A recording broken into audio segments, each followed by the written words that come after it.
Selamat siang, saudara-saudari dalam Tuhan Yesus yang saya kasihi. Kita mulai dengan memuji Tuhan 241. Tuhan yang pimpin jalanku, tidak ada yang ku takutkan, rahmat-Nya sungguh melimpah. Tuhan yang pimpin jalanku. 241.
Kita akan berdoa bersama-sama sebelum kita mulai pembelajaran firman Tuhan. Mari kita berdoa.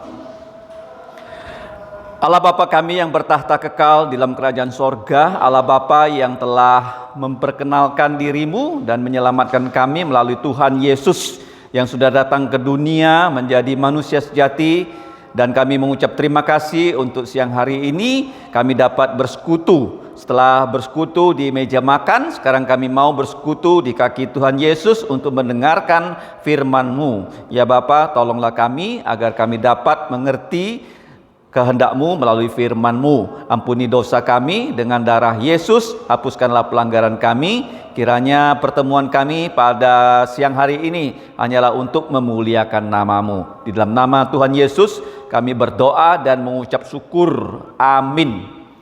Kita sudah sampai ya di pelajaran sekarang slide yang ke-10, di mana kita belajar kembali mengenai perjanjian baru ya. Perjanjian baru itu intinya adalah di Injil. Kalau di perjanjian lama intinya adalah 5 kitab Musa. Ingat baik-baik ya. Kalau perjanjian baru intinya 4 Injil. Injil Matius, Markus, Lukas, dan Yohanes, itu inti dari perjanjian baru. Kalau perjanjian lama intinya adalah kitab Kejadian, Keluaran, Imamat, bilangan ulangan itu ya. Jadi setelah itu bagaimana umat Tuhan tuh mentaati kitab Taurat ya, sampai kitab terakhir, kitab Tawarik kalau untuk bahasa Ibrani, kalau bahasa Yunaninya adalah kitab Malaki. Nah, sekarang kalau kita lihat Injil ya, Injil adalah kabar baik. Ya, kabar baik yang kalau kita mau ingat dengan gampang adalah 4 buku, 4 poin, 4 perintah, 4 generasi. Di mana Injil itu memang ya sudah ditentukan, itu ada 4 buku, dan kita lihat ya dalam Injil isinya apa saja tentang inkarnasi Tuhan Yesus. Ya, dia datang sebagai manusia, dan ini menjadi satu kesaksian sejarah yang tidak bisa disangkal oleh semua manusia, bahwa setelah Yesus lahir maka kalender manusia dihitung ya dari tahun kelahiran Yesus. Ya, siapapun orangnya di dunia tidak ada yang mengatakan dia tidak mau kenal Yesus, karena kelahiran kita tahun berapapun itu nanti dihitung dengan waktu Yesus lahir. Katakanlah orang lahir di tahun ini 2022. Kenapa 2022? Itu dihitung dari Yesus lahir menjelma menjadi manusia. Nggak ada orang yang bilang saya tidak mau kenal Yesus, siapapun orangnya. Orang di Asia, orang di Eropa, di Afrika, semuanya harus tahu bahwa Allah sudah jadi manusia. Ini suatu kenyataan loh. Kalau dia bukan Allah, nggak mungkin ya ada kalender itu bisa diubah. Nggak ada orang bisa mengubah kalender. Nah, kemudian di Injil itu dicatat selain kelahiran Yesus, kehidupan Yesus, pelayanan Yesus, kemudian kematian Yesus, karena dia 100% manusia. Kalau dia bukan manusia, Allah tidak bisa mati. Paham ya? Dia adalah Allah, God, kemudian menjelma menjadi manusia. Sebutannya adalah God-man. Ya, banyak anak-anak punya superhero, bisa Spider-Man, ya kan? Bisa Batman kan? Tapi ini apa? Yang paling tinggi adalah God-man, ya, Allah manusia. Dia mati untuk dosa kita, kemudian jangan lupa, karena dia Allah, dia bangkit. Dia bangkit dari kematian. Satu-satunya kubur di muka bumi ini yang kosong, kuburnya Yesus. Yang sengaja dipilih kubur orang kaya. Kalau sekarang ya kubur orang kaya itu di Filipina ya, dibuat rumah besar, dibuat ada AC-nya. Dan orang Filipina itu mereka kalau ke kuburan, AC-nya dinyalakan, mereka makan-makan dalam kuburan. Itu orang kaya. Ya. Jadi menjadi tempat mereka yang berkumpul itu di Filipina. Nah, kubur Yesus sampai sekarang ada di Yerusalem. Bisa dimasuki karena dia itu adalah gua batu yang dipahat, dan sengaja Tuhan Yesus dikubur di situ. Untuk apa? Untuk membuktikan sampai dia datang kedua kali, tempat itu masih ada. Satu-satunya tempat yang kosong, kebangkitan Yesus, dan dia menampakkan diri sebagai bukti dia sudah bangkit. Dia dikubur ya karena dia betul-betul mati.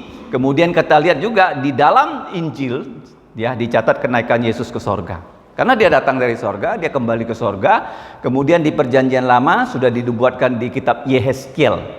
Nah, Yehezkiel ini adalah kitab yang ditulis ya oleh seorang nabi yang dibuang ke Babel ya pada abad ke-6 sebelum Yesus lahir.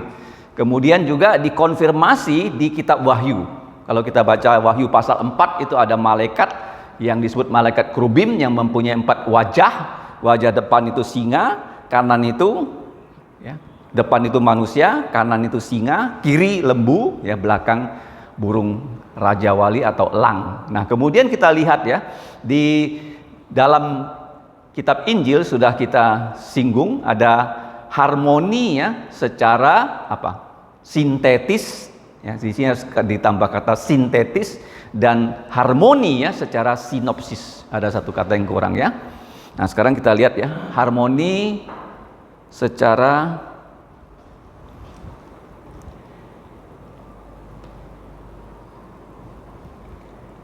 ini harmoni secara sintetis atau sinopsis.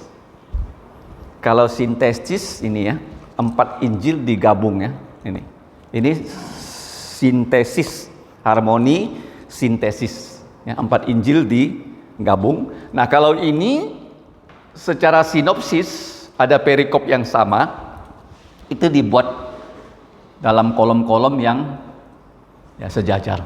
Ini namanya sinopsis. Paham ya? Injil sinopsis itu Injil Matius, Markus, dan Lukas. Banyak kesamaannya. Jadi Injil itu bisa dipelajari secara sintetis, ya, di blend ya, dicampur seperti ini Injil Tuhan Yesus. Itu di blend. Ya. Kalau ini secara sinopsis. Jadi Injil itu disandingkan.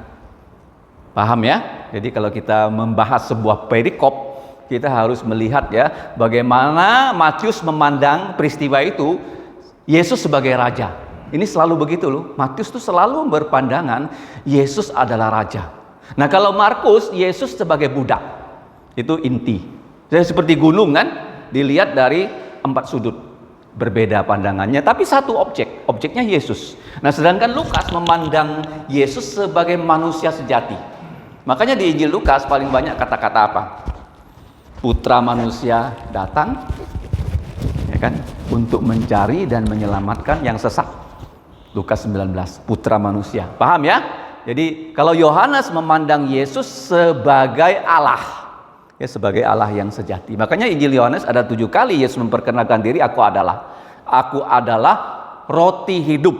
Itu yang pertama. Sampai yang terakhir, ya, dalam Yohanes pasal 15, aku adalah pokok anggur yang benar. Ingat ya, bagaimana belajar Injil bisa secara sintesis ya, di Injil Tuhan Yesus yang sudah di blend, kemudian secara sinopsis. Jadi Injil itu disandingkan untuk dipelajari ya, begini. Nah, sekarang berikutnya. Injil pernah saya singgung dalam kitab Matius sampai kitab Yohanes ya. Cakupan dari pelayanan dan kehidupan Yesus itu 33,5 tahun. Dari dia lahir sampai dia naik ke sorga, 33,5 tahun. Ya kita bulatkan menjadi 33 tahun. Katakanlah dia lahir tahun 4 atau 5 Masehi, dia disalib tahun 30, naik ke sorga tahun 30, kemudian bergerak di kisah para rasul. Ya, kitab berikutnya setelah 4 Injil, Matius, Markus, Lukas, Yohanes, kisah para rasul itu juga cakupannya kalau kita lihat setelah Yesus naik ke sorga sampai ya Rasul Paulus itu ditahan di kota Roma, itu juga kurang lebih 33 tahun. Jadi totalnya itu ya dari kitab Matius ya sampai kitab kisah para rasul pasal 28, kalau kita jumlah ya kurang lebih 66 tahun. Ya, kurang lebih begitu ya rentang waktunya. Nah setelah itu ada surat ya, surat yang pertama sebenarnya surat Galatia, paham ya, walaupun letaknya di belakang.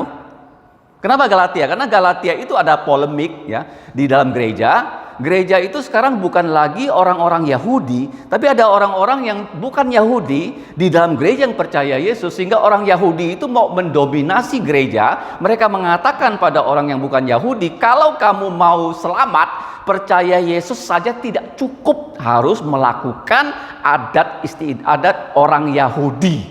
Nah itu yang disebut Injil yang lain. Nah nanti akan kita bahas ya tentang hal itu. Kemudian kalau kita lihat dalam surat mulai dari Galatia, yaitu surat yang pertama di dalam Perjanjian Baru itu surat namanya Galatia. Paham ya? Bukan Roma ya. Walaupun setelah Kisah Rasul itu ada surat Roma, bukan ya. Roma itu setelah Paulus melayani di kota Korintus ya, dalam perjalanan misi yang kedua, sudah ketiga baru dia menulis surat Roma. Nah, paham ya? Jadi untuk surat-surat itu dicantumkan di dalam surat, isinya hanya ada 2, yaitu pengajaran dan praktek. Jadi diajarkan dan orang harus melakukan.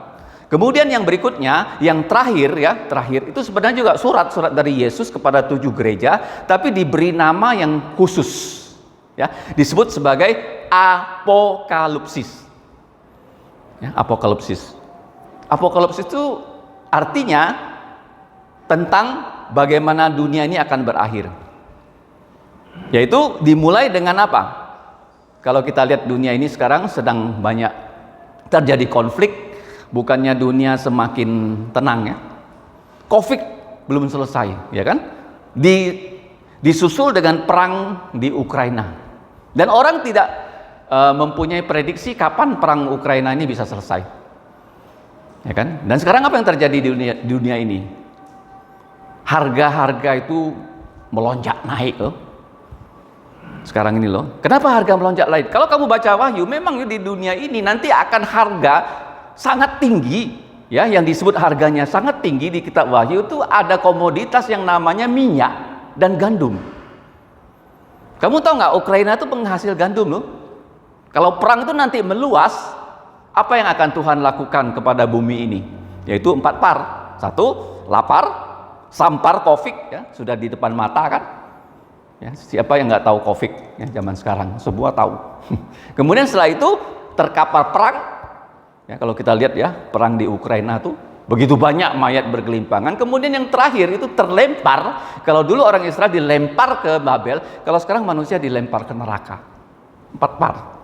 Ingat ya, ini tapi untuk kita yang percaya Yesus ya, kita nggak akan mengalami keadaan yang sangat sulit di muka bumi ini, dan kita akan diangkat loh oleh Yesus ke angkasa, karena dia akan ya membiarkan bumi ini, mengizinkan antikristus menjadi raja selama 7 tahun. Ya, kita diangkat. Bagaimana kita bisa diangkat? Kalau kita tidak punya tubuh mulia seperti Yesus. Jadi kita yang percaya akan diberi tubuh mulia. Dikatakan Alkitab, yang percaya, yang sudah mati dibangkitkan dulu, dan kita yang sekarang percaya diberi tubuh mulia seperti Yesus, kemudian berjumpa Yesus di angkasa. Dan di bumi ini Tuhan akan kirim tulah selama 7 tahun, dan di bumi ini yang mati bukan lagi jutaan tapi miliaran yang mati ya. Kemudian setelah itu Yesus datang ke bumi ini untuk menyelamatkan siapa? Orang Israel. Pertama dia datang ke bumi ini untuk menyelamatkan gerejanya. Jadi orang-orang gereja yang sungguh-sungguh percaya Yesus tiba-tiba hilang loh dari muka bumi ini loh.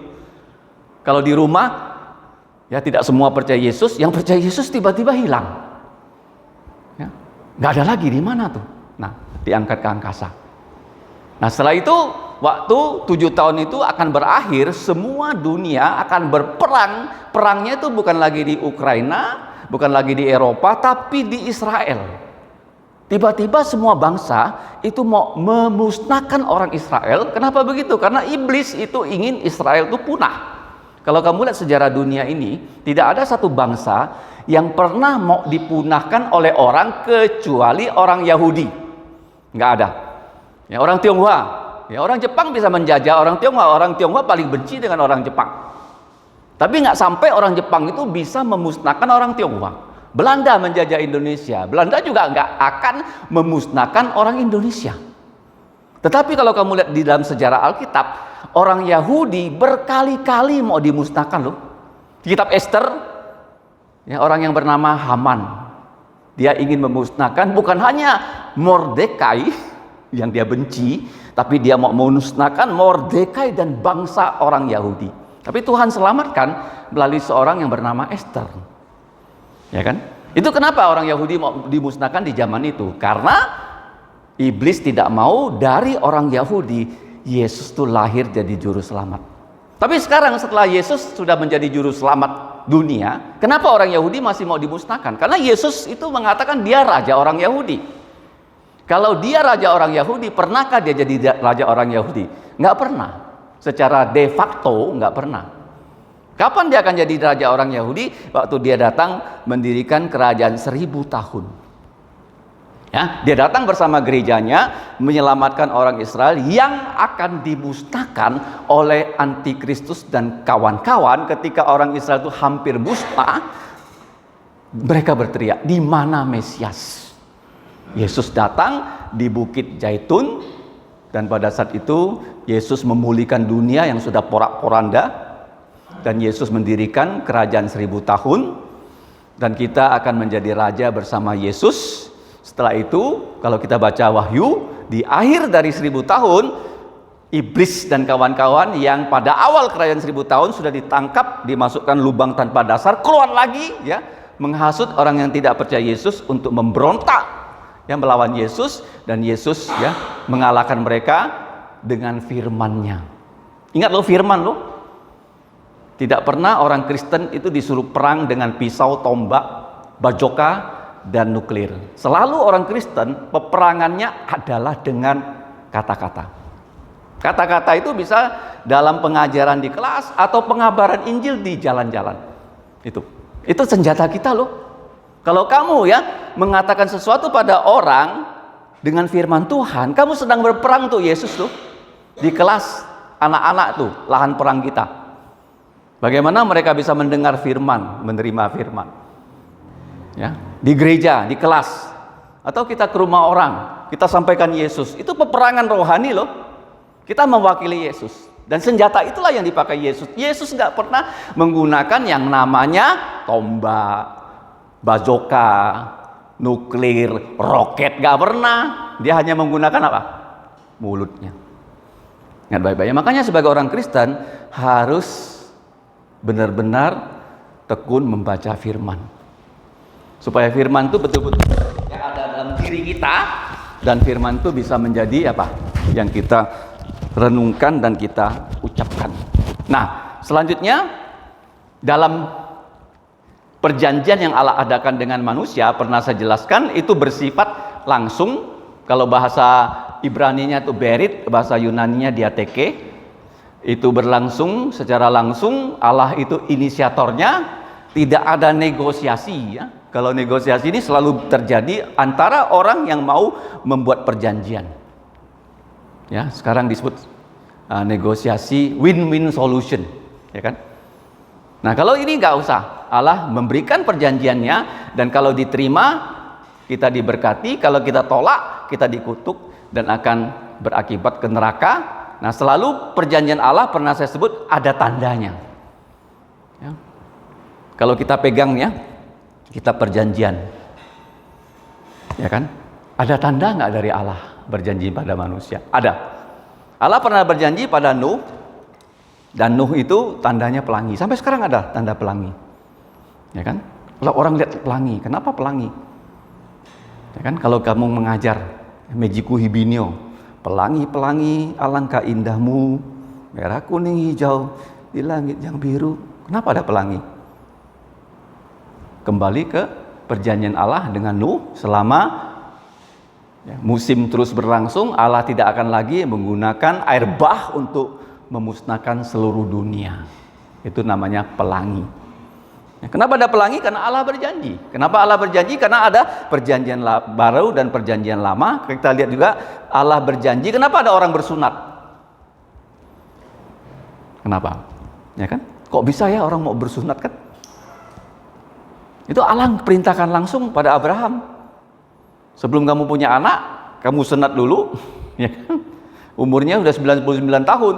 Setelah dia sunat, Ismail disunat karena dia itu nenek moyang orang Arab, umurnya belasan tahun, makanya sekarang orang Arab disunat umur belasan tahun.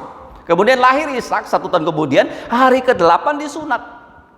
Kenapa hari ke-8? Menjadi misteri. Orang nggak ngerti, sampai satu kali ada dokter di Inggris, dia meneliti kenapa disunat pada hari ke-8. Karena darah bayi pada usia 1 tahun, penggumpalannya sudah bisa, tapi sangat parah. Umur 2 hari lebih bagus, 3 hari, 4 hari, 5, 6, 7, 8. 8 hari darah bayi bisa menggumpal seperti darah orang dewasa. Jadi kalau mau disunat, hari ke-8 itu aman. Saya buktikan loh, ya, putra saya yang pertama namanya Elnatan di Jakarta. Setelah dia lahir disunat, dokter sebelum menyunat dia, itu dokter bedah anak, itu mengambil darahnya dulu. Dites di lab loh, bisa menggumpal nggak? Ternyata dia disunat pada hari ke-11, sudah bisa menggumpal. Kok ada sunat? Tanda Allah pada Abraham bahwa dari Abraham akan lahir satu orang yang namanya Yesus disunat. Ya, ngerti nggak? Jadi selalu ada tanda loh. Kemudian setelah itu Tuhan beri tanda kepada orang Israel, Sabat. Ya, kalau kamu ke Israel sekarang, Sabat masih berlangsung. Ya, hari Sabtu ya, Sabatnya orang Yahudi ya. Kenapa mereka Sabatnya hari Sabtu? Karena hari penciptaan itu berhenti pada hari Sabtu. Dan mereka ya punya mana selama 40 tahun di padang gurun. Hari pertama, hari ke-6 turun terus mana. Kalau ambil 2 porsi pasti busuk. Tapi kalau hari ke-6 diambil 2 porsi, hari ke-7 nggak busuk. Nah, kok bisa ya? Selalu begitu loh selama 40 tahun loh. Jadi orang Kristen jangan khawatir kalau kerjanya 6 hari, hari ke-7 Tuhan kasih makan nggak? Kenapa sekarang banyak orang Kristen hari Minggu pun nggak ke gereja, tapi cari duit? Itu orang bodoh, orang apa? Orang apa? Bodoh. Kalau kamu belajar sejarah, lo belajar Alkitab lo, kamu tanya kok ada pelangi? Penjelasannya di Alkitab. Kenapa ada sunat? Oh, Yesus yang terakhir disunat dari suku Yehuda. Setelah itu Yesus nggak nikah. Dia jadi juru selamat. Itu janji pada Abraham loh, sudah digenapi loh waktu Yesus disunat loh. Janji pada Abraham selesai waktu Yesus disunat. Keturunanmu itulah yang akan menyelamatkan manusia. Kemudian sabat. Orang Yahudi kenapa bersabat? Karena setiap mereka itu bisa eksis karena dikasih mana. Hari pertama sampai hari ke-6 mana turun. Hari ke-6 ambil 2 kali boleh. Ya. Hari ke-7 nggak ada turun mana. Dan mana yang diambil pada hari ke-6, 2 porsi nggak jadi ulat. Tapi kalau mereka hari pertama mereka mau ambil 2 porsi, malas ya, besok nggak usah bangun pagi lah, nggak usah baca Alkitab, kira-kira begitu ya. Ambil 2 porsi, langsung jadi ulat tuh. Kalau mereka bangun agak siang, mananya udah leleh, nggak ada lagi. Jadi selama 40 tahun, jadi tanda kepada orang Yahudi yaitu sabat. Nah, orang Kristen tandanya apa? Dari gereja ada 2 tanda sakramen. Yaitu baptisan ya dengan air sebagai lambang kita sudah percaya Yesus, dan dengan perjamuan kudus. Perjamuan kudus itu adalah lambang Injil. Ya, lambang apa? Injil ya. Roti melambangkan tubuh Yesus yang tanpa dosa, kemudian anggur melambangkan darah Yesus sebagai meterai dari perjanjian baru. Nah, sekarang kita lihat secara singkat. Perjanjian baru ada 2 kata baru. Neos itu baru karena waktu, kalau kainos itu baru karena mutu. Ya, kata perjanjian baru sudah saya pernah katakan, itu diperkenalkan di Yeremia 31:31. Nah, kalau kita lihat ya, waktu perjanjian lama sudah selesai ditulis ya abad ke-5 tahun 400-an, itu tidak ada lagi wahyu, stop. Allah itu tidak berbicara lagi loh. Tidak ada nabi selama 400 tahun loh. Selesai perjanjian lama. Ya, mereka dibuang, kerajaan nggak ada lagi. Ya, bahkan mereka baru membangun bait Allah, nggak ada lagi yang namanya wahyu turun selama 400 tahun. Apa yang mereka kerjakan? Mereka menerjemahkan perjanjian lama dalam bahasa Ibrani dan Aramik ke dalam bahasa Yunani. Ya, lingua franca oleh 70 penerjemah. Dan itu menjadi pegangan orang Yahudi yang tidak bisa berbahasa Ibrani. Itu yang terjadi ya. Perjanjian baru dinantikan. Nah, setelah itu baru ya perjanjian baru waktu Yesus lahir, itu kita lihat ya, Injil diberikan, bisa kita pelajari ya secara sintesis ya, harmoni ataupun sinopsis harmoni, sama-sama harmoni. Ya, kita bisa pelajari secara gabungan, kita juga bisa pelajari per kitab. Kitab Matius, Markus, Lukas, dan Yohanes per kitab. Ya. Kemudian setelah itu kita lihat yang berikutnya. Bagian yang ketiga setelah Injil itu selesai ditulis, ya, Matius, Markus, Lukas, Yohanes. Kita lihat ya. Ada kitab yang berikutnya di dalam kanonnya, ini bukan secara kronologis ya, secara kanonik ya, bukan kronologis. Kita mempunyai Kisah Para Rasul yang intinya perjanjian baru itu disebarkan ya, dari Yerusalem sampai ke ujung bumi. Ini inti dari Kisah Para Rasul. Bagaimana Injil itu bukan hanya diterima oleh satu gereja lokal, tapi gereja yang sudah menerima Injil pasti membawa Injil itu ke daerah sekitarnya.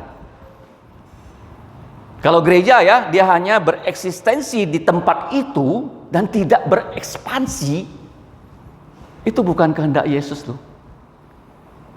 Karena Injil itu kalau kita terima, kita bahagia, kita mau kasih tahu orang. Dan orang terima Injil, hidupnya berubah loh. Saya sudah bilang ya, dari preman bisa jadi pendeta. Kamu lihat kan di YouTube kan banyak kan, ya, orang-orang yang dulunya jahat-jahat, setelah percaya Yesus menjadi orang yang memberitakan Injil. Ya, kesaksian itu ada. Jadi Injil itu ya memang ya Tuhan berikan pada individu, tapi tanggung jawab mengabarkan Injil di Kisah Para Rasul itu gereja. Gereja Antioquia mengutus Paulus dan Barnabas, mengutus Paulus dan Silas Selalu begitu loh. Kalau kamu lihat ada gereja, gereja tidak lagi melakukan hal seperti itu bukan gereja yang berkenan pada Yesus. Dan saya sudah katakan selalu ya, Yesus kalau mengabarkan Injil, dia nggak pernah delegasikan pada orang lain. Dia selalu pimpin tim penginjilannya. Paulus juga begitu. Kamu lihat ya, baca dalam Kisah Para Rasul, pengabaran Injil Paulus selalu dia hadir di situ. Nggak bisa tuh didelegasikan. Ya itu bedanya sepak bola. Kalau sepak bola pelatihnya nggak ikut main kan? Ya kan? Tapi pelatih dia harus kasih piala loh. Kalau pelatih nggak kasih piala pada tim sepak bola, udah dipecat ya. Ya kan? Nah seperti gereja juga begitu. Kalau gereja tidak bisa mendirikan gereja, di mata Yesus saya rasa udah dipecat orang itu. Ingat baik-baik ya, bukan itu ambisi manusia, bukan. Tetapi ini adalah perintah dari Tuhan Yesus. Ya. Sebarkan Injil ke ujung bumi.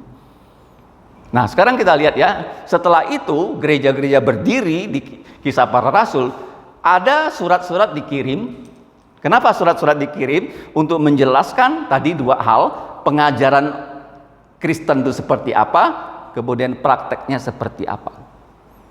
Nah kemudian surat-surat, kalau kita lihat surat paling awal, bukan surat Roma, surat Galatia.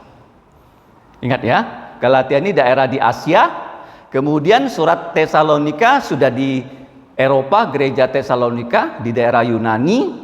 Ini surat-surat yang paling awal, Galatia 1-2 Tesalonika. Kemudian surat yang panjang itu lebih dari 10 pasal, 1-2 Korintus. Kemudian surat Roma, ya lebih dari 10 pasal. Kemudian setelah itu ada surat yang khusus ditulis dari dalam penjara di Kisah Rasul 28. Waktu Paulus 2 tahun di kota Roma di penjara, dia menulis 4 surat kepada gereja Efesus, gereja Kolose, ini 2 gereja di Asia, gereja Filipi di Eropa, Filemon.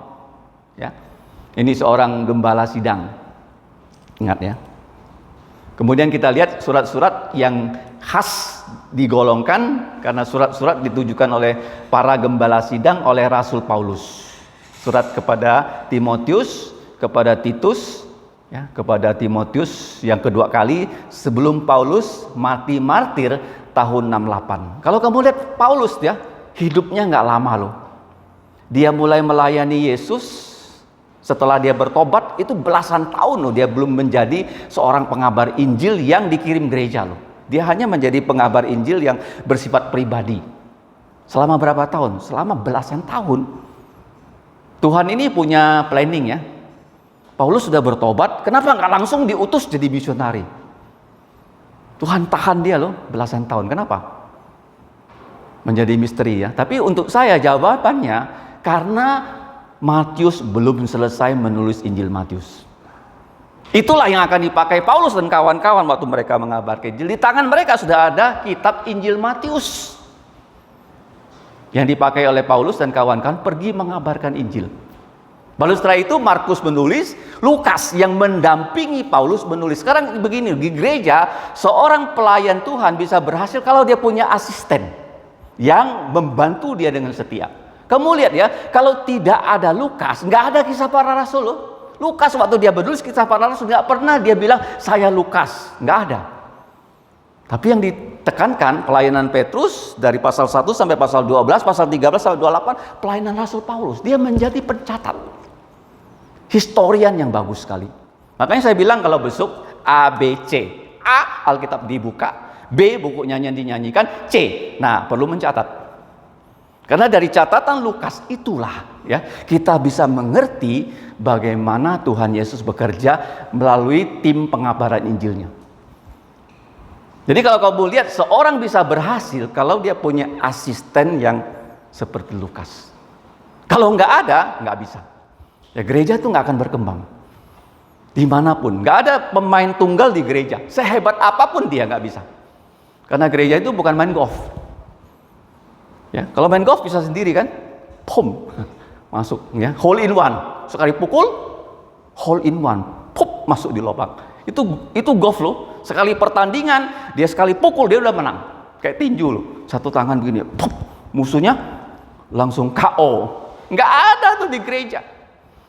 Pemain tunggal, selalu pemain tim. Dan gereja bisa berhasil kalau ada asisten yang bagus. Paulus kenapa berhasil? Ada asisten yang namanya Lukas, Timotius, Titus, bahkan dia bilang Markus juga sangat membantu pelayan dia. Oke, kita lanjut ya. Nah, surat-surat yang bersifat umum, karena bukan ditulis oleh Rasul Paulus. Yakobus, ini putra Zebedius, kita percaya seperti itu. Surat Ibrani, Paulus, ya. Kemudian, karena ada orang berdebat ya, surat Ibrani karena tidak ada disebut siapa menulisnya, ada orang mengatakan Paulus, ada yang mengatakan tidak. Jadi penggolongannya disebut surat umum ya. Kemudian Petrus menulis dua surat. Yudas ini kita percaya adalah Rasul Yudas. Kemudian Yohanes menulis ya 1, 2, 3 Yohanes dan Injil Yohanes. Ini yang sangat menarik ya. Yohanes menulis Injil dan surat Yohanes ketika Yerusalem bait Allahnya sudah runtuh. Itu Yohanes ya. Dia punya feeling sudah beda loh. Jadi waktu Injil Matius, ya, Markus, Lukas ditulis, bait Allah tuh masih ada loh. Dominasi dari TAI itu masih kuat. Begitu mereka ke Yerusalem, TAI yang ketemu. Ahli Taurat, imam, orang Farisi yang berkuasa di situ. Sampai tahun 70 Tuhan copot mereka semua. Copot loh. Bait Allahnya nggak ada lagi, pemimpin TAI-nya pun Tuhan bubarkan. Nah, pada saat seperti itu Tuhan memberikan Yohanes kesempatan menulis kitab Yohanes, setelah itu Wahyu tentang Yerusalem baru. Ya, kamu lihat ya timingnya Tuhan sangat luar biasa. Kalau kita belajar Alkitab ya dengan suatu keinginan ya untuk mendapatkan pencerahan dari Tuhan. Begitu banyak ya hal-hal yang kita bisa lihat ya. Ternyata Tuhan itu sudah mengatur ya kapan sesuatu harus terjadi. Ya, tidak serta-merta sesuatu itu terjadi secara kebetulan. Ini Yohanes loh. Waktu dia menulis Injil Yohanes, surat Yohanes, kitab Wahyu, Yerusalem itu sudah tidak seperti waktu Yesus melayani. Ya, ada ahli Taurat, ada orang Farisi. Kalau ke Yerusalem, yang mereka jadi penguasa di situ. Ya, mereka menangkap Yesus, menyalib Yesus. Mereka menangkap Paulus, memenjarakan Paulus. Gak ada lagi, habis, dibantai habis oleh orang Roma yang bernama Jenderal Titus. Ingat ya. Jadi Injil ini sangat menarik. Yang terakhir Wahyu, yaitu kapan ya dunia ini akan berakhir. Karena dunia yang sekarang kita tempat tinggal ini adalah sementara. Kenapa sementara? Karena dimanapun kita pergi, kita harus beli tanah, harus membangun rumah. Kalau nanti di langit baru, bumi baru, semua milik kita. Semua apa?